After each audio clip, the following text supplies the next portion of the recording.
Olá pessoal, sejam bem-vindos em nosso canal Isso é Física, sou o professor Márcio e serei o seu professor de Física. A aula de hoje vamos falar de dilatação térmica, que foi estudado e determinado por diversos cientistas ao longo da história. E um dos pioneiros deste estudo foi o físico francês Gay-Lussac, no início do século XIX. Ele realizou experimentos para entender a relação entre a temperatura e o volume dos líquidos, contribuindo assim para o desenvolvimento da termodinâmica.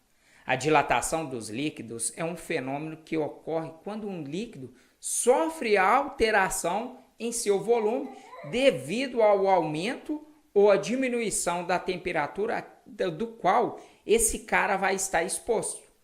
Isso ocorre devido ao fato de que as partículas, os átomos que compõem o líquido, se movimentam mais ou menos intensamente conforme a temperatura vai variando. Quando um líquido é aquecido, vamos dar um exemplo assim, as suas partículas que compõem este líquido, eles ganham energia cinética e passam a se movimentar de uma forma mais intensa, afastando-se uma das outras. Isso resulta em um aumento do volume deste líquido, ou seja, o líquido se dilata. Por outro lado, quando o líquido é resfriado, as suas partículas perdem essa energia cinética e se movimentam cada vez menos, o que faz com que elas fiquem mais próximas uma das outras, resultando em uma contração do volume deste líquido. Esse fenômeno ele é muito importante em diversas áreas, como na engenharia, a construção civil e na indústria, pois é necessário considerar a dilatação dos líquidos para projetar as estruturas, tubulações e equipamentos que possam sofrer essas variações de temperaturas. Vamos entender isso melhor? Então, vem comigo!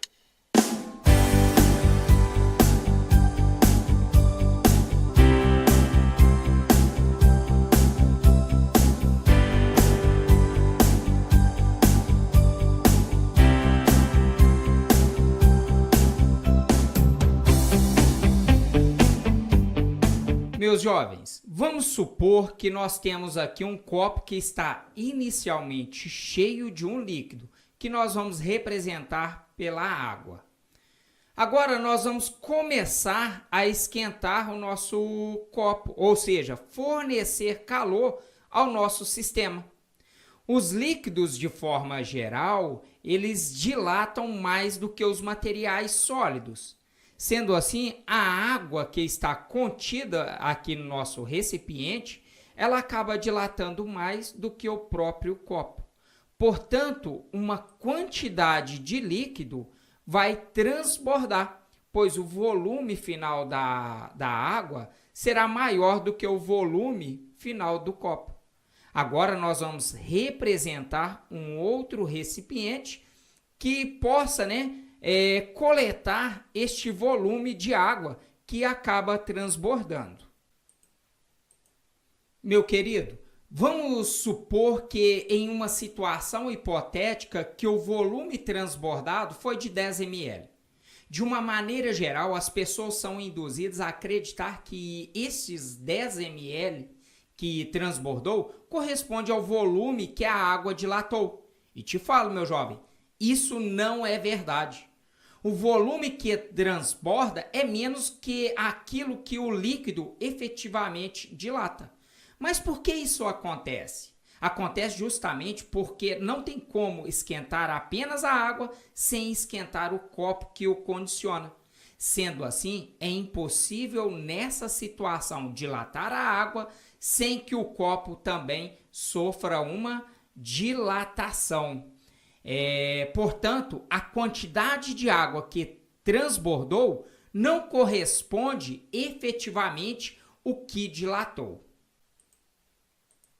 Pessoal, este volume de água que transbordou, nós vamos chamar de dilatação aparente e nós vamos representar por ΔVAP.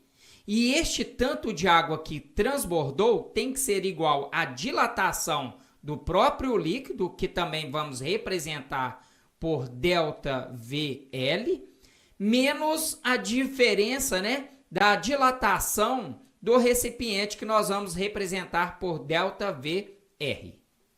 Meus queridos, como a dilatação da água é maior do que o nosso recipiente, então o coeficiente de dilatação volumétrica do líquido é maior do que o coeficiente de dilatação volumétrica do sólido.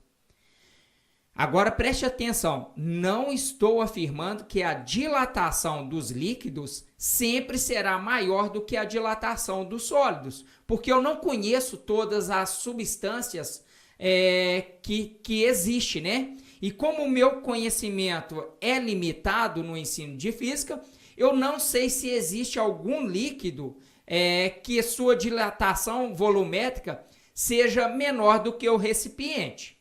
Mas o que eu posso te afirmar aqui com toda certeza é que os líquidos, de uma forma geral, eles se dilatam mais do que os materiais sólidos. Tudo bem?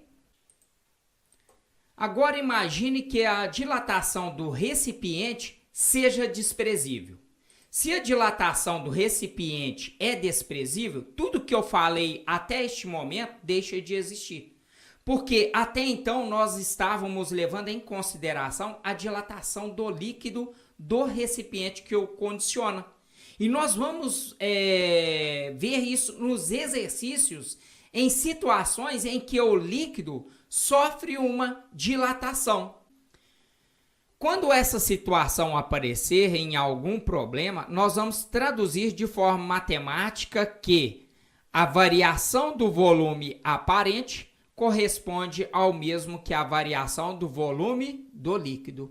Isso significa que se a dilatação do recipiente é zero, aquilo que transborda é igual àquilo que a água dilatou. Tudo bem?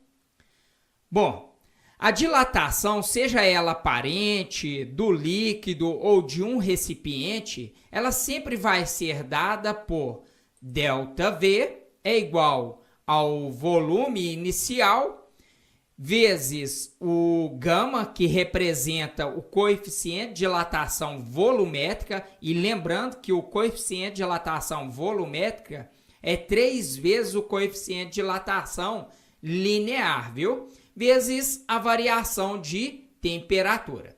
Existe aqui uma relação entre esses coeficientes de dilatação de cada um desses carinhas.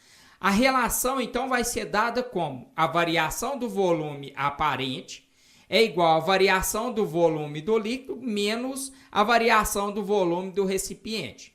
Substituindo aqui, nós temos que o coeficiente de volumétrica, né, do aparente, vezes o seu volume inicial, lógico, vezes a variação de temperatura é igual ao volume inicial vezes o coeficiente volumétrico do líquido, vezes a variação da sua temperatura, menos o volume inicial, vezes o coeficiente de dilatação do recipiente, vezes a sua variação de temperatura. Como o volume inicial é igual para todos, nós podemos cortar esses carinhas, né? E pelo mesmo princípio, nós temos também a mesma variação de temperatura. Então, nós também podemos cortar aqui.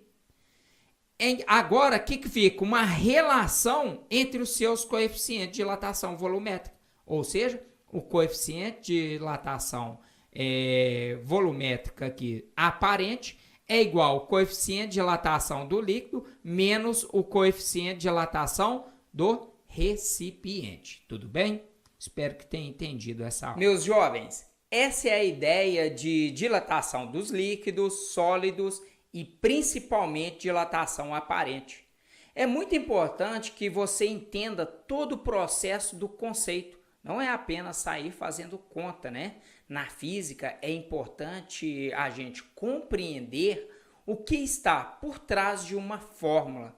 A ideia não é decorar fórmulas ou decorar um algoritmo para sair resolvendo aí os problemas, mas sim entender o que está acontecendo, tudo bem?